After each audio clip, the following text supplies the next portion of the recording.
Ça me choque pas du tout. Quelqu'un qui viole, qui tue. Je veux dire, est-ce qu'il a la place? Est-ce que sa place est d'être encore en France? La question de sa place en France doit être tranchée par les jurés, expression du peuple souverain. C'est plein de bon sens. Ça veut dire que c'est quand même très différent. C'est très différent des Suisses qui disent chaque fois qu'il se passe quelque chose comme ça, d'office, d'entrée, on le met dehors, on le jette dehors. C'est à la fois très différent des Suisses et ça ne remet pas en cause ce qu'a dit le ministre de l'Intérieur de l'époque. C'est quand même un durcissement.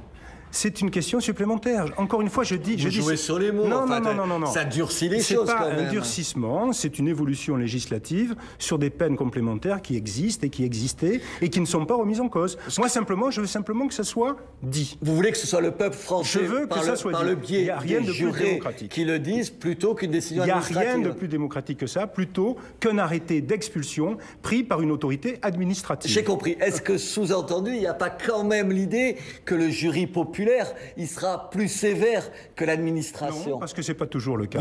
C'est pas toujours le cas. Est-ce que derrière tout ça, il n'y a pas cette idée-là? Je connais bien les jurés, j'étais magistrat aussi. Je l'ai dit. Donc les jurés, l'expérience des jurés est une expérience absolument fabuleuse. C'est très pédagogique, c'est très civique. Ils en sortent en général complètement transformés. Absolument. Moi, j'ai été juré. C'est vrai que c'est plus compliqué que ça.